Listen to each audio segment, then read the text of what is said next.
Hər vaxtınız xeyir olsun müəllimlər. Hər birinizi salamlayıram. Sizinlə mənəm, təlimçiniz Çimnaz Şıxverdiyeva. Bu gün məktəbəqədər sertifikasiya imtahanına dəstək məqsədi ilə müəllimlərə elə bir mövzunun izahını paylaşacağam ki, sırf situasiya tipli testləri necə işləmək lazımdır və bununla bağlı sizə elə bir tövsiyələr verəcəm ki, bundan sonra çox müəllimin qorxduğu situasiya tipli testlərlə işləməklə bağlı hər hansısa bir problemi qalmayacaq. Mən ümid eləyirəm ki, bu izahım sizin üçün bu mövzu ilə bağlı çox faydalı olacaq. Deməli müəllimlər, dediyim kimi sertifikasiya imtahanında ən çox qorxulan mövzulardan belə desək də, biri məhz elə situasiya tipli testlərdir və maraqlısı da budur ki, müəllimlər, bu testlərdə çətinlik çəkən müəllimlərin əksəriyyəti nəzəriyyəni çox yaxşı bilirlər.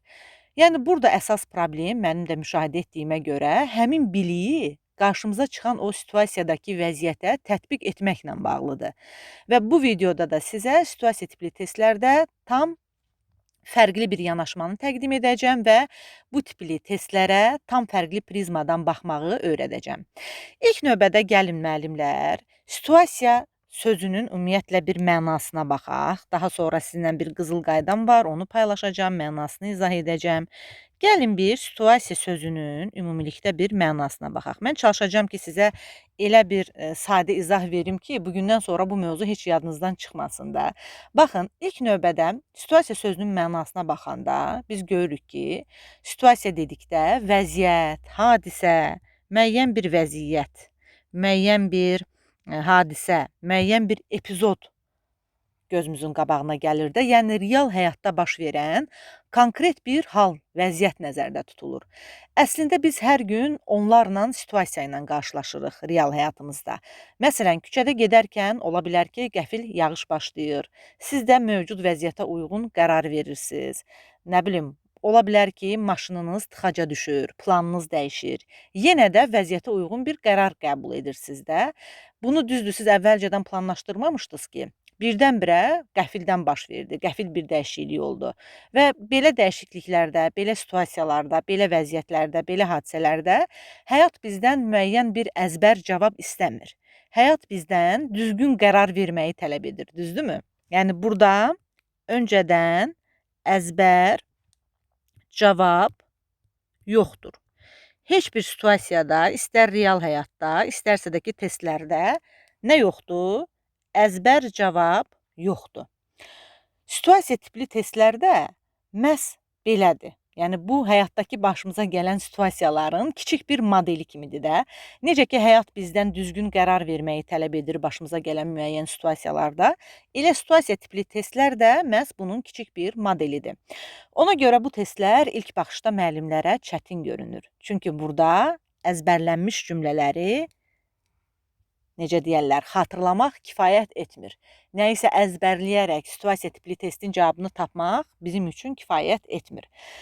Bəs situasiya tipli test nədir? Baxın müəllimlər, bu testlərdə sizə real bağça mühitində rast gəlinə biləcək bir hadisə təqdim olunur.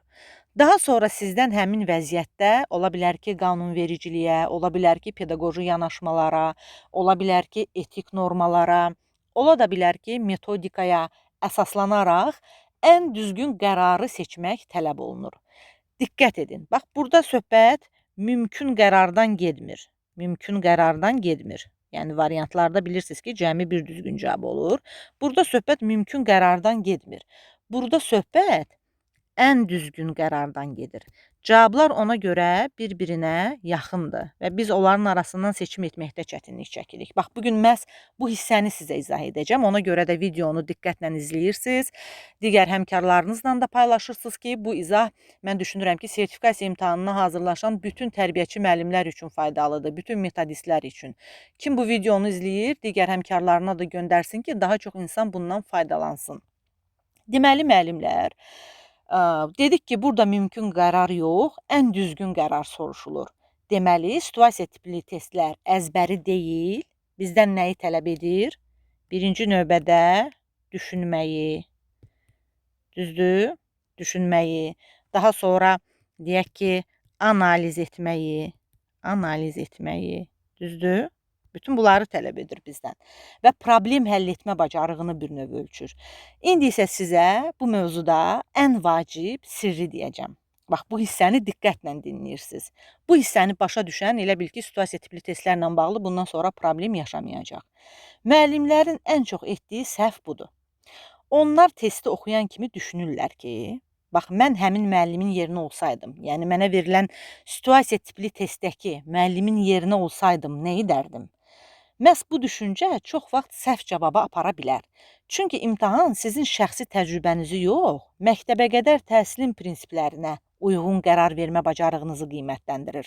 Ona görə də mən müəllimlərə tam fərqli bir yanaşma təklif edirəm. Çalışın situasiya tipli testi edərkən özünüzü müəllimin yerinə yox, çalışın özünüzü kimin yerinə qoyasınız? Uşağın yerinə. Uşağın yerinə qoyun.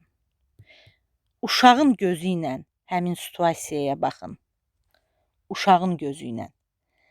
Deməli, bu tam fərqli bir yanaşmadır əslində. Özünüzü müəllimin yerinə yox, uşağın yerinə qoyaraq qərar vermək. Çünki məktəbəqədər təhsil müəllim mərkəzli deyil də, düzdür? Müəllim mərkəzli deyil. Məktəbəqədər təhsil nədir? Uşaq mərkəzlidir.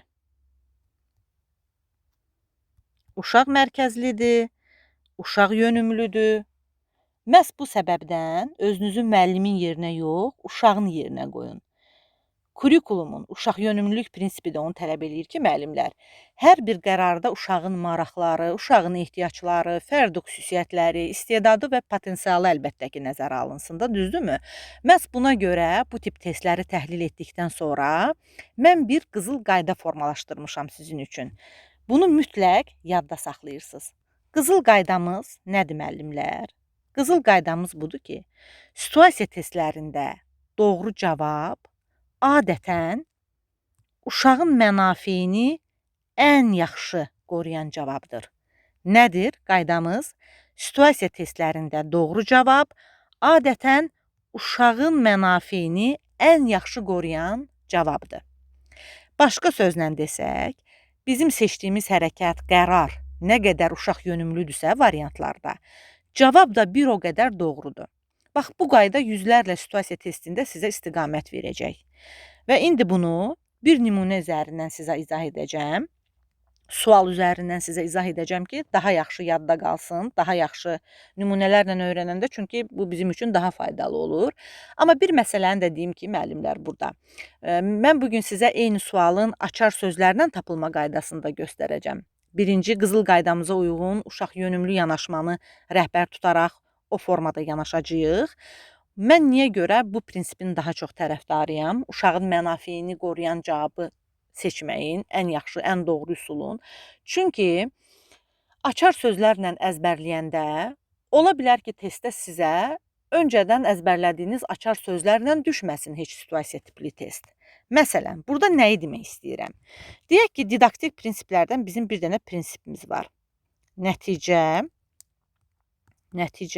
yönümlülük prinsipi. Açar sözlərlə mövzunu öyrənən müəllim nə edir? Gedir nəticə yönümlülük prinsipinin açar sözlərini öyrənir birinci növbədə. Bunlar da hansılardır? Əvvəlcədən,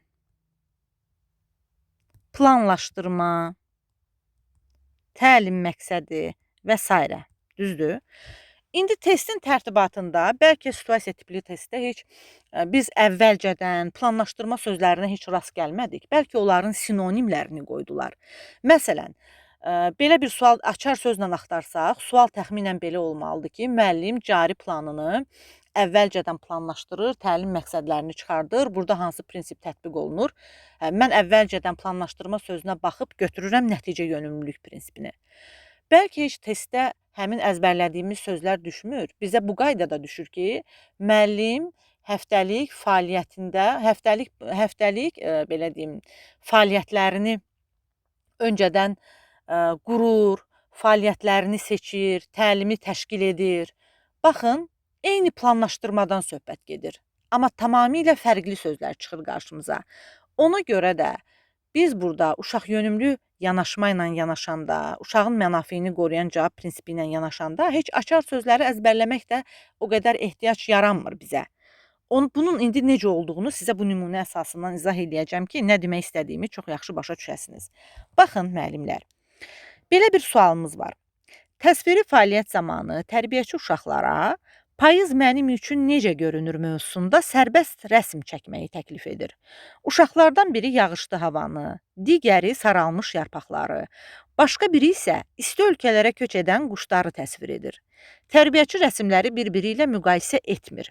Hər bir uşağın mövzunu fərqli şəkildə təqdim etməsini müsbət qiymətləndirərək qeyd edir ki, eyni mövzu müxtəlif baxış bucaqları ilə ifadə oluna bilər. Tərbiyəçinin bu yanaşması ilk növbədə uşaqlarda hansı bacarığın inkişafını dəstəkləyir? Deməli, qızıl qaydamız nə idi? Situativ testlərdə doğru cavab adətən uşağın mənafeyini ən yaxşı qoruyan cavabdır. İndi gəlin bu baxış bucağından baxaq. Deməli, sualımız bizə deyir ki, təsviri fəaliyyət zamanı uşaqlara "Payız mənim üçün necə görünür?" mövzusunda sərbəst rəsm çəkmək tapşırılır. Bir uşaq yağışı çəkir, digəri saralmış yarpaqları, başqası isə köç edən quşları.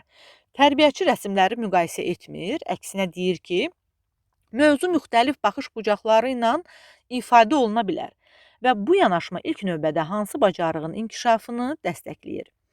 İndi gəlin bu suala, heç variantlara hələ ki heç baxmıram, bu suala özümüzü uşağın yerinə qoyaraq baxaq. Mən həmişə deyirəm ki, situasiya testində ilk sualınız bu olmalıdır. Bu vəziyyətdə müəllim uşağın mənafeyini necə qoruyur? Mətnə diqqət edin. Baxaq, bu yanaşma ilə mətnimizi təhlil edək. Tərbiyəçi uşaqlara eyni rəsmi çəkməyi tapşırmır. Baxın, sərbəst rəsm çəkməyi təklif edir. Düzdürmü? Uşaqlardan biri götürür, nə bilim, yarpaqları çəkir, quşları çəkir və burada nəyi nəzərdə tuturuq? Yəni, hazır bir nümunə göstərmir də uşaqlara.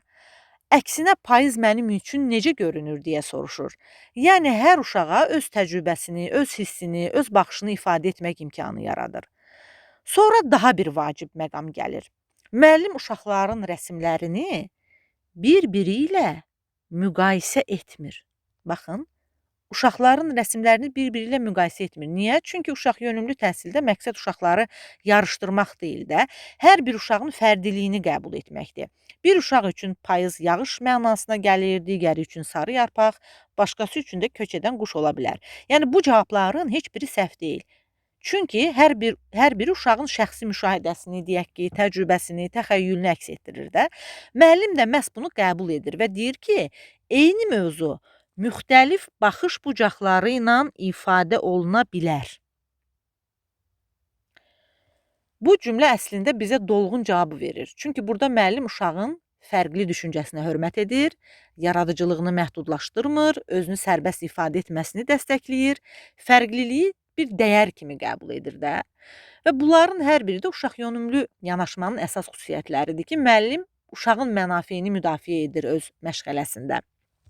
İndi bu prizmadan baxaraq görək ki, bizim cavabımız hansı olacaq? Mövsümi dəyişiklikləri müşahidə etmək, onların əlamətlərini müəyyənləşdirmək və təsnif etmək bacarığını. Deməli, burada əsas məsələ nədir?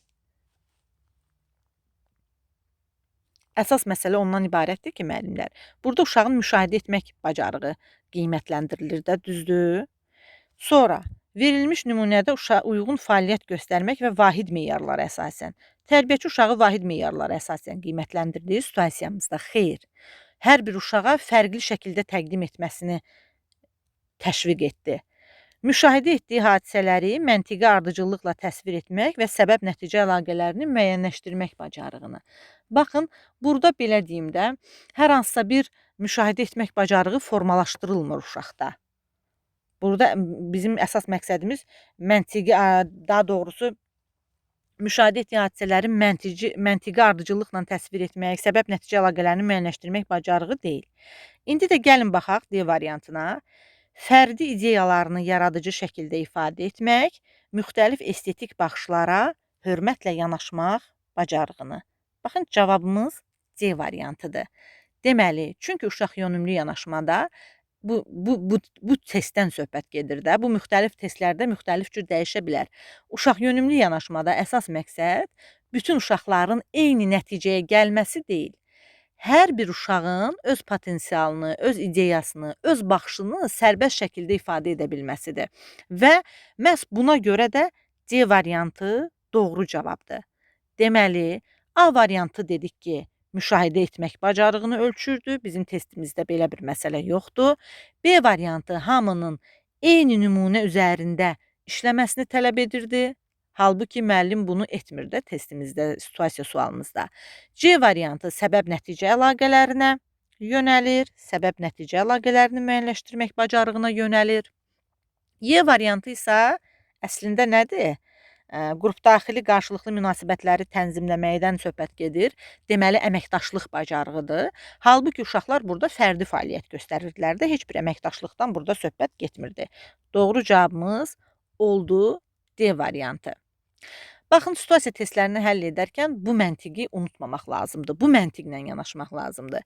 Əgər müəllimin davranışı uşağın seçim hüququnu, fərdiliyini, yaradıcılığını və əlbəttə ki, inkişafını qoruyursa, çox böyük ehtimalla doğru cavab da həmin istiqamətdə olacaq. Bu situasiya tipli testlərdə sizə ən güclü istiqamət verici prinsiplərdən biridir, müəllimlər.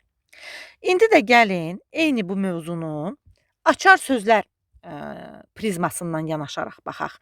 Açar sözləri tapmaq üsulu ilə baxaq.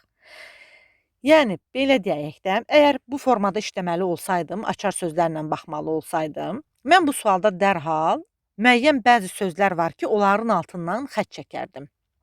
Deyək ki, açar sözləri tapmaq üsulu ilə axtarıram. Hansı sözlər olacaq? Birinci olacaq sərbəst sözü. Baxın, sərbəst sözü. Birinci bu sözü haşiyəyə alardım ki, deməli, hazır nümunə yoxdur. Sərbəst rəsm çəkməyi müəllim təklif edir. Düzdürmü? Uşaq seçim edir. Hazır nümunə yoxdur. Daha sonra uşaqlar müəyyən rəsmlər çəkirlər və tərbiyəçi rəsmləri bir-biri ilə müqayisə etmir. Növbəti sözümüz də budur. Müqayisə etmir. Bu nə deməkdir? Deməli, qiymətləndirmə rəqabət üzərində qurulmayıb. Fərqli şəkildə təqdim etməsini müsbət qiymətləndirir də müəllim uşaqların. Deməli, fərdiliyə burada dəyər verir. Müxtəlif baxış bucaqları. Bax, növbəti açar sözümüz də elə sanki bu situasiyanın davamı kimi gəlir ki, müxtəlif baxış bucaqları. Yəni, bu da yaradıcı və fərdi düşüncəyə hörmət deməkdir də. İndi variantlara bir-bir bu açar sözlərin istiqaməti ilə baxaq. Birinci növbədə A variantında nə deyir bizə? Mövsümi dəyişiklikləri müşahidə etmək bacarığından. Deməli, buna aidiyyatı yoxdur seçdiyimiz açar sözlərə. Sualın əsas ideyası müşahidə deyil də, müəllimlər. Ona görə bu variant bizdə səhv olacaq. Sonra B variantında da ki, vahid nümunəyə uyğun, baxın, vahid meyara uyğun fəaliyyət var. Ona uyğun bir məhsul hazırlamaq bacarığı var. Düzdürmü? Amma müəllim əksinə vahid nümunələri rədd edir. Onlara sərbəst şəkildə seçim etmək imkanı verir. Deməli, bu variant da A variantı kimi səhv olacaq. C variantı da ki, nədir? Səbəb-nəticə əlaqələrini müəyyənləşdirmək. Mətndə belə bir məqsədimiz yoxdur. Y variantı isə əsasən nəyi tənzimləyir? Əməkdaşlıq bacarığını. Əməkdaşlıq. Və burada halbuki uşaqlar fərdi şəkildə işləyirdilər də testimizdə, düzdürmü? Bax, ona görə situasiya tipli testin mətnini birinci növbədə çox yaxşı təhlil etmək lazımdır. Bax, bu mətni, bizdən soruşulanı oxuyub düzgün anlayıb təhlil etsək, elə bil ki, cavabı tapmağa çox yaxınlaşırıq. Və D variantı qalır yerdə və bütün açar sözlər bizi bayaqdan qeyd etdiyimiz bu sərbəst, müqayisə etmir, müxtəlif baxış bucaqları. Bunlar hamısı bizi bir cavaba aparır da, o da D variantıdır. Fərdi ideyalarını yaradıcı şəkildə ifadə etmək və müxtəlif estetik baxışlara hörmətlə yanaşmaq bacarığını. Yəni, bu cavabı tapmaq üçün, baxın, biz nə uzun bir nəzəriyyə əzbərlədik, nə də təsadüfi seçim etdik ki, nə onda olar, yoxsa bu variant doğru olar. Sadəcə sualın içində gizlənən açar sözləri tapdıq və onları uşaq yönümlülük prinsipi ilə əlaqələndirdik. Yəni, uşaq mərkəzli yanaşmanı qeyd etdik. Uşaq yönümlü yanaşmanı qeyd etdik. Əsas onu götürdük. Deməli, unutmayın ki, əziz müəllimlər, Situasiya tipli testlər əzbərlə həll olunmur. Onlar məntiqlə, kurikulum prinsipləri ilə və uşağın mənafeyini əsas götürən düşüncə tərzi ilə həll olunur. Əgər hər situasiyada özünüzə yalnız bir sual versəniz ki, bu variantlardan hansı uşağın inkişafını, marağını və hüququnu daha yaxşı qoruyur? Çox vaxt doğru cavabı tapmağa bir addımda yaxın olursunuz. Məhz buna görə də situasiya tipli testlərdən qorxmaq lazım deyil. Onları birinci növbədə düzgün təhlil etməyə ehtiyac var. Çünki imtahan bizim yalnız nə bildiyimizi, yəni əzbərimizdə olanı deyil, bildiyimizi real vəziyyətdə necə tətbiq etməyimizi qiymətləndirir. Ümid edirəm ki, bugünkü izahım sizin üçün faydalı oldu, əziz müəllimlər. Çalışın bu videonu digər həmkarlarınızla da paylaşın və ödənişli dərslərimiz haqqında və qarşıda açılacaq avqust qrupları haqqında məlumat üçün 055 933 55 75 nömrəsi vasitəsilə əlaqə saxlaya bilərsiniz, dərslərimiz haqqında məlumat ala bilərsiniz. Videonu bəyənməyi, şərh yazmağı da unutmayın ki, növbəti səfərlərdə məni də motivasiya edəsiniz. Mən sizi motivasiya edirəm, siz də məni motivasiya edin ki, növbəti səfərlərdə də bu tipli videoları sizin üçün paylaşım. Hər birinizə uğurlar arzulayıram və əlbəttə